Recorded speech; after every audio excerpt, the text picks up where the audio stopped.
Next gen நேர்களே அனைவருக்கும் வணக்கம். நான் உங்கள் ஸ்ரீ சுபம் விஜயகுமார். இன்றைக்கி பார்த்தீங்கன்னா தமிழ் புத்தாண்டில் நாம் பெறுகின்ற நன்மை பயன்கள் என்னென்ன? ஏன் சார் தமிழ் புத்தாண்டு மற்றோட 11 மாதிரி தானே? அப்படி கிடையாதுங்க. உலகில் மாற்றங்கள் எவ்வளோ இருந்திருக்கு, நகை எந்த அளவுக்கு ரேட்டு கூடிச்சு, இப்போ குறைஞ்சிருக்கு. அப்போ அடுத்ததில் மெயினாக பார்த்திங்கன்னா பிளானட்டரி காம்பினேஷன்ஸ் எக்கச்சக்கம் மாறுது. அப்போ உலகில் நிகழ்வே மாறுது, அப்ஸ் அண்ட் டவுன் ஆகுதுங்க. இப்போ போர் இதெல்லாம் நிற்கும். அங்கே போருக்கு எங்களுக்கு என்னங்க சம்மந்தம் சார்? அங்கே போர் இருக்கனால தான் நம்ம வீட்டில் கேஸ் வரல, அங்கே இருக்கனால தான் வீட்டில் பெட்ரோல் போட முடியல. அப்போ உலகில் நிகழ்வுகள் கிரகங்கள் மற்றும் கிரகணத்தை ஒட்டி தான் நடக்கக்கூடிய காலகட்டமாக இருக்கும். இப்பொழுது நடக்கின்ற விஷயங்கள் நம்ம ஒவ்வொரு ராசிக்கும் செய்யும் அற்புதம். முதல் நமக்கு தேவையான அடிப்படை பொருளாதார விருத்திகள் எப்படி இருக்குது, திருமண ரீதியான பாக்கியங்கள் இருக்குமா? நிறைய ஆண் பெண்கள் எங்குகின்ற விஷயம், எங்களுக்கு திருமணம் இல்லைன்னு சொல்லிடுங்க, நாங்கள் வேறு வேலையாக பார்த்துக்குறோம் அப்படின்ட்டு இருக்க மாதிரி. சார் பொருளாதார ரீதியாக பார்த்திங்கன்னா உழைப்புக்கு ஏற்ற ஊதியம் இல்லை என்பது நிறைய பேத்துக்கு. ஹார்ட் ஒர்க் பண்ணுறேன், ஒன்றுமே நாலேஜ் இல்லாதவங்களாம் பெரிய ஆளாக போகிறாங்க, ஏன் நம்மளால் பெரிய ஆக முடியல அப்படிங்கிற கேள்விக்கு பதில் இதாக இருக்குது. பிஸ்னஸ் சார், பிஸ்னஸ்லாம் வேண்டாம் சார் அப்படிங்கிற அளவுக்கு ஒரு சிலர் ஆகிட்டாங்க. ஏன்னா உயர்வின் உச்சமாக இருந்தவங்களாம் இன்றைக்கி வாழ்வின் துச்சம் அளவுக்கு மாற்றிட்டாங்க. கடன் தான், அதாவது இருக்கிற நோயிலே மிகப்பெரிய நோயாக இந்த கடன் வந்துடுதுங்க. அதாவது கண்ணுக்கு தெரியாத ஒரு நோய், குணப்படுத்த முடியுமா இல்லையான்னு தத்தளித்த நோயாக இருக்கிறது. இப்போ இந்த உலகில் மாற்றத்தில் நமக்கு என்னென்னா கிரகங்கள் வலிமை பெறுகின்றன. குரு உச்சம் பெறும் காலகட்டத்தை அள்ளி கொடுக்க காத்திருக்குது. இந்த தமிழ் புத்தாண்டில் மத்தியில் பார்த்திங்கன்னா ராகு கேது டிசம்பர் மாதத்தில் வரும், ஆங்கில வருஷத்தில் 5ஆம் தேதி. அப்போ மாறுகின்ற கிரக அமைப்புகள் இதெல்லாம் நம்மளை வழி நடத்துகின்றன. அப்போ இந்த ஒவ்வொரு விஷயத்துக்கும் கல்வி, செல்வம், பொருளாதாரம், மனம் சம்பந்தப்பட்ட விஷயங்கள், திருமண பாக்கியங்கள் அனைத்துக்கும் நமக்கு வேலை செய்ய போகுது. நிச்சயமாக இது பெரிய செல்வத்தை கொடுக்க போகுது. இப்போ தமிழ் புத்தாண்டில் தாங்க சார் மழை வெள்ளம் இருக்கும், விவசாயம் எப்படி இருக்கும், கம்ப்யூட்டர் சம்மந்தப்பட்டது எப்படி இருக்கும், மாணவர்கள் என்ன கல்வி எடுக்கலாம். நிறைய பேத்துக்கு இப்போ முக்கியமான இந்த வருடம் ஆரம்பத்திலிருந்து சார் நம்ம என்ன கல்வி என்ன இது மாற்றிக்கலாம், இந்த சப்ஜெக்ட் எடுத்தால் நல்லா இருக்குமா, இதெல்லாம் தெரிய வேண்டியது. அரசியல் மாற்றங்களும் நிறைய நிகழப்போகுது இந்த இதில் தான். ஆக நமக்கு உங்கள் ராசியை பற்றி பார்ப்போம். இறுதியில் ஒரு பரிகாரம் இருக்குது, நிச்சயமாக பயனுள்ளதாக இருக்கும். மீன ராசி அன்பர்களே, மேன்மை பெறும் மீனம் என்றே கூறலாம். ஏனென்றால் குருபலன் வருகின்ற வருடம். இந்த தமிழ் புத்தாண்டில் எப்போ சார் நல்லா இருப்போம், என்ன சார் நடக்குது, ஏன் சார் ஜென்மசனி, பல கேள்விக்கு விடை தெரியாமல் இருந்த ராசி இப்பொழுது விடை மட்டும் இல்லை, புத்தகம் எழுதும் அளவுக்கு அறிவு சம்மந்தப்பட்ட விஷயம் கிடைத்த ராசியும் இதுதான். முதல்ல உங்கள் ராசிக்கு குருபலன் வருகிறது இந்த வருடம் தொடங்கி சில மாதத்திலே. குருபலன் வந்தோடனே சார் எண்ணிய எண்ணங்கள் நிறைவேறும். நீங்கள் நினச்ச ஸ்பீடுக்கு செய்ய முடியாத ராசியாக இருக்குது. இத்தனை நாள் அது சொல்ல முடியாது சார், போராடி செஞ்சோங்க. ரைட், முதல்ல மீனத்தை பற்றி தெரிஞ்சுக்கணும். மீனங்கிறது அறிவு சார்ந்த ராசி. எது சரியோ அதை ஏற்றுக்கொள்ளும் ராசி. மாற்றான் தோட்டத்து மல்லிகைக்கு மனம் உண்டும்பாங்க. ஏன் இந்த வார்த்தை சொல்கிறேன்னா, இந்த இடத்துல இவர் மீனம்ங்கிறது தேவகுரு, குரு பகவான். ஆனால் இங்கே உச்சம் பெறுது அசுரகுரு. அசுரகுரு உச்சம் பெறதுக்கு எலவு பண்ணுறவங்கன்னு என்ன அர்த்தம்னா, இந்த ராசியில் நல்லதை ஏற்றுக்கொள்ளும் மனப்பக்குவம் உண்டு. காலப்போக்கில் இந்த எல்லா இடத்துக்கும் அனுசரித்து போகிற ராசி. அறிவே முதன்மையாக இருக்கும், நியாயமே நிச்சயமாக இருக்கும். அவ்வளோ சிறப்புமிக்க ராசிங்க. இந்த காலகட்டத்தில் ஃபஸ்ட்டு நம்ம பேச போகிற பாயிண்ட் திருமணம் சார்.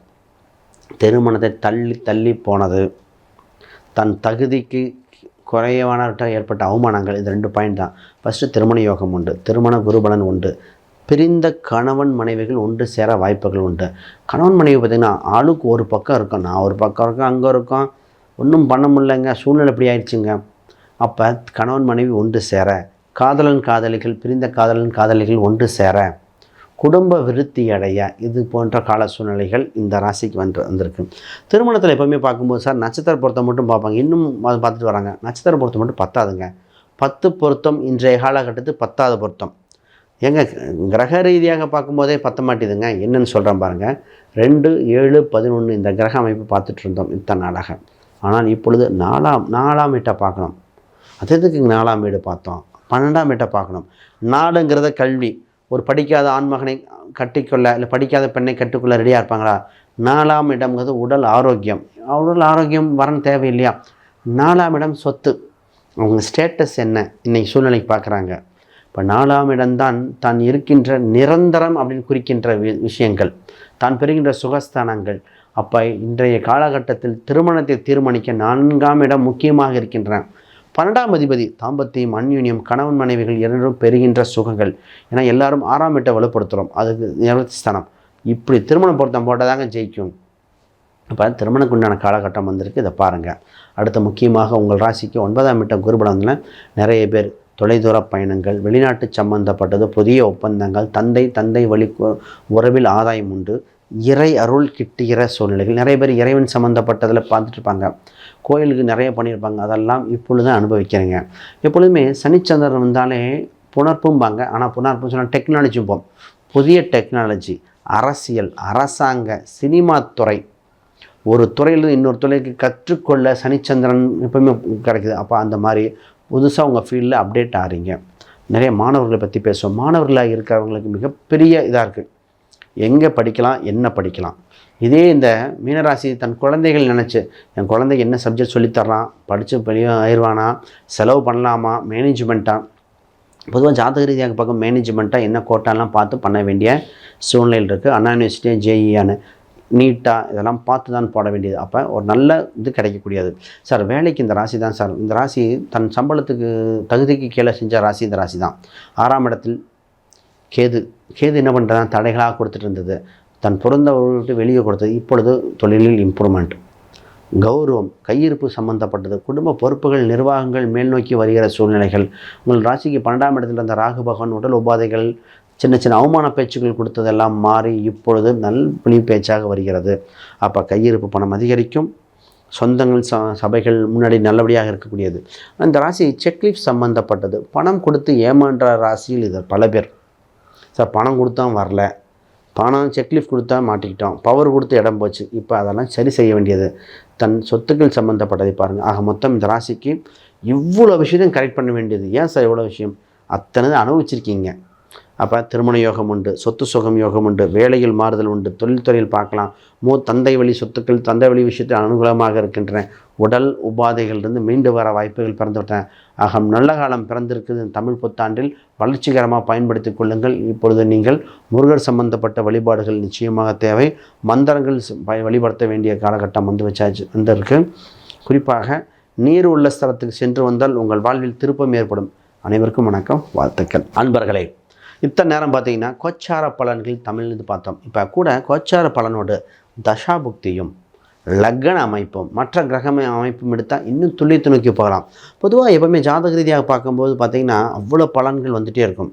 இப்போ இதுவும் ரொம்ப முக்கியம். பொதுவாக இன்றைக்கி நம்ம யாருக்காவது ஜாதகம், பிரசன்னம், வாஸ்து, நியூமராலஜி இந்த மாதிரி பார்க்கணுன்னா ஸ்க்ரீனில் தெரிய அந்த எண்களுக்கு தொடர்பு கொள்ளுங்கள். உங்கள் ஜாதகத்தை பார்த்து நல்ல காலம் எப்பொழுது, திருமணம் எப்பொழுது, வேலை வாய்ப்புகள், சொத்துக்கு சுகங்கள், தனக்கு இருக்கின்ற தடைகள் என்னது, செய்வனை சம்மந்தப்பட்டது இருக்குமா, பில்லி சூனியம் இருக்குமா, இந்த மாதிரி பல கேள்விகள் அத்தனைக்கும் விடை கிடைக்கும். அது பிரசனம் போட்டு கூட பார்க்கலாம். குறிப்பாக இந்த ஒரு விஷயம் என்னென்னா, எப்பொழுதுமே பார்த்திங்கன்னா எவ்வளவோ கோயில் பரிகாரம் பண்ணுறோம், திருமணம் தடையாக இருந்தது, அதுவும் மாற்றம் ஏற்பட வாய்ப்புண்டு. அப்போ இந்த வருடத்தில் இருக்கின்ற முக்கியமான நிகழ்வாக என்ன இருக்குன்னா, உங்களுக்கு ஏற்பட்ட தடைகள் அனைத்தும் விலகி வாழ்வில் நல்ல விடைகள் ஏற்பட வாய்ப்புண்டு. கோச்சாரங்கள் எப்பொழுதும் உங்களை நாட்டிக்கொண்டே இருக்குது. மனசு தான் மருந்து, அதற்கு கொண்டான பரிகாரம் என்ன? உங்கள் ஜாதகத்தில் இன்னொரு விஷயம் எடுப்போம். ராசியில் குபேரன் எங்கே இருக்கிறார், என்னுடைய உபாசன தெய்வம் யார், அதிர்ஷ்ட தெய்வங்கள் என் நிறங்கள் என்ன, இது அனைத்தும் ஜாதக ரீதியாக பார்த்தா அது தெரியும். அப்படி யாராவது ஜாதக ரீதியாக பார்க்கணுன்னா சும்மா கான்டாக்ட் பண்ணுங்கள். அனைவருக்கும் வணக்கம், வாழ்த்துக்கள்.